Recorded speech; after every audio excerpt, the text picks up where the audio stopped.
গোবরডাঙ্গায় তৃণমূলের শোচনীয় অবস্থা। 17টি ওয়ার্ডের মধ্যে 15টিতে হার তৃণমূলের, 2টিতে তৃণমূলের লিড, তাও আবার কম মার্জিনে। শেষ হচ্ছে লোকসভা নির্বাচন। 4 জুন ঘোষণা হয়েছে লোকসভা নির্বাচনের ফলাফল। বনগাঁ লোকসভায় কয়েক হাজার ভোটে পরাজিত হতে হয়েছে তৃণমূল প্রার্থী বিশ্বজিৎ দাসকে। 7,19,505টি ভোটে জয়ী হয়েছে বিজেপি প্রার্থী শান্তনু ঠাকুর। শুধুমাত্র গোবরডাঙ্গা পৌরসভা হেরেছে এমন নয়, বারাসত লোকসভার মধ্যে হাবড়া পৌরসভা, অশোকনগর পৌরসভা, মধ্যমগ্রাম পৌরসভা এবং বারাসত পৌরসভা এলাকায় তৃণমূল কংগ্রেস পরাজিত হয়েছে। বনগাঁ লোকসভা 7টি বিধানসভা নিয়ে গঠিত। সেগুলি হলো বাগদা বিধানসভা, হরিণঘাটা বিধানসভা, কল্যাণী বিধানসভা, গাইঘাটা বিধানসভা, বনগাঁ উত্তর বিধানসভা, বনগাঁ দক্ষিণ বিধানসভা ও স্বরূপনগর বিধানসভা। তৃণমূল সূত্রে খবর, শুধুমাত্র স্বরূপনগর বিধানসভা এলাকায় তৃণমূল কংগ্রেসের ভালো ফল হয়েছে। বনগাঁ লোকসভা বেশিরভাগ অংশই মতুয়া অধ্যুষিত এলাকা। ভোট ঘোষণার পরে স্বরাষ্ট্রমন্ত্রী সিএএ লাগু করেছেন।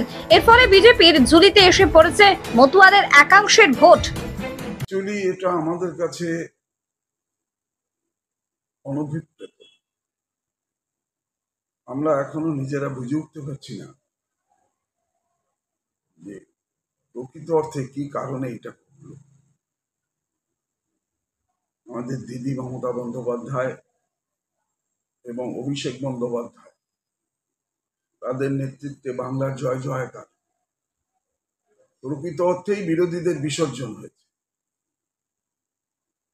আমরা বনগাঁয় জিততে পারলাম।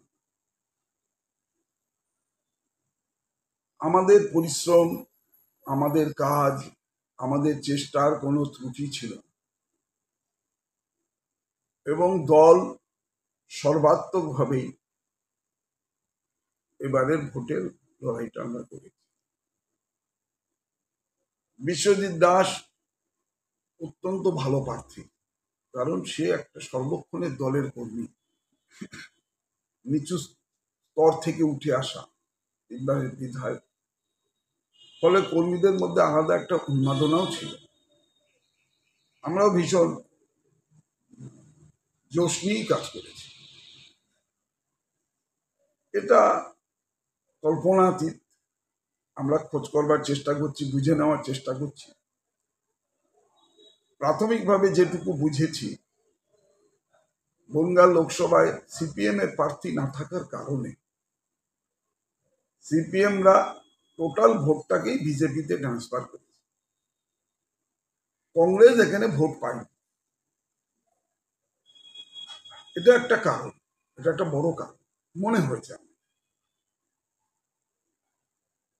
মতুয়াদের সামান্য হলেও কিছুটা রেস্ট রয়ে গেছে। আর যেটা বলতে কষ্ট লাগে, খারাপ লাগে, যে আমাদের কিছু নেতৃত্ব, কিছু কর্মীরও এই ক্ষেত্রে তাদের কি ভূমিকা ছিল সেটা ভালো করে খতিয়ে